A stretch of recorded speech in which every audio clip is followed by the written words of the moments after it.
علم الأعداد يا برج الأسد بيقولك استعد، لأن اللي هيحصل معاك في فبراير 2026 أنا أطلقت عليه العودة الحقيقية لعرشك الطاقي اللي انت غايب عنه بقالك فترة كبيرة. انت كبرج ناري محكوم بالشمس، دايما بتدور على الأضواء، تدور على التأثير. والشهر ده مع طاقة 2026 ببشرك بظهور كوني ملوش مثيل. طاقة رقم 2 المتكررة في الشهر ده بتعمل لك توازن رهيب في طاقتك القيادية، فتخليك بدل ما انت تحاول تفرض سيطرتك بالقوة هتفرضها بالكاريزما، هتفرضها بالحضور الطاغي.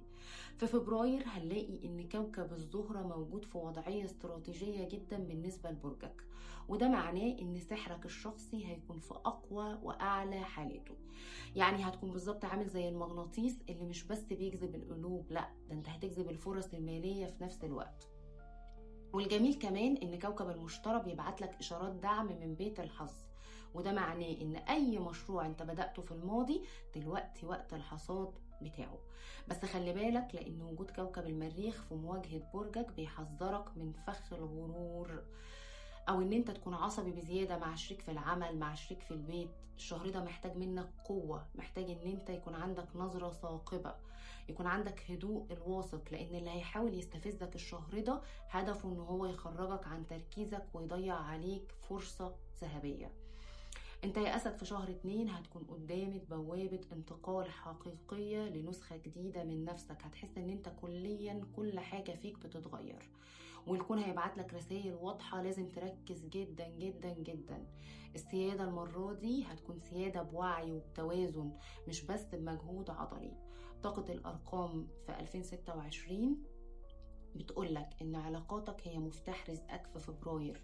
يعني ركز جدا في الأشخاص اللي هتقابلهم حتى ولو بالصدفة، لأن مفيش صدفة، كل واحد هيدخل حياتك جايلك برسالة، شايلك في إيده شفرة أو معلومة هتغير مسار حياتك.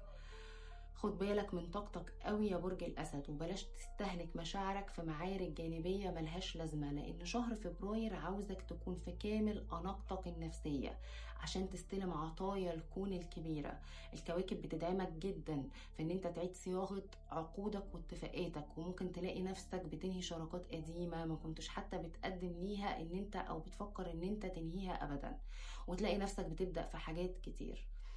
اهم نصيحة اقدر انصحها لك يا برج الاسد ان انت تبطل تتكلم كتير، وتركز قوي في لغة رسائل الكون، لان الفترة الجاية هتكون مليانة رسائل كونية ليك كتيرة. لو فهمتها هتعمل لك انطلاقة في طاقتك وهتطلع لقدام. ما تنسوش ان انتوا تسألوا على كورس فك الشفرة لو انتوا عايزين تقودوا حياتكم وتطلعوا بيها لقدام، وتكون سنة 2026 هي سنة السيادة الحقيقية لحياتكم للواقع بتاعكم. تقدروا ان انتوا تكتبوا لي كلمة تفعيل في الكومنت وانا هرد عليكم بالتفاصيل، او حتى تبعتوا لي عبر الرقم الموجود على الشاشة او الرقم الموجود في البايو.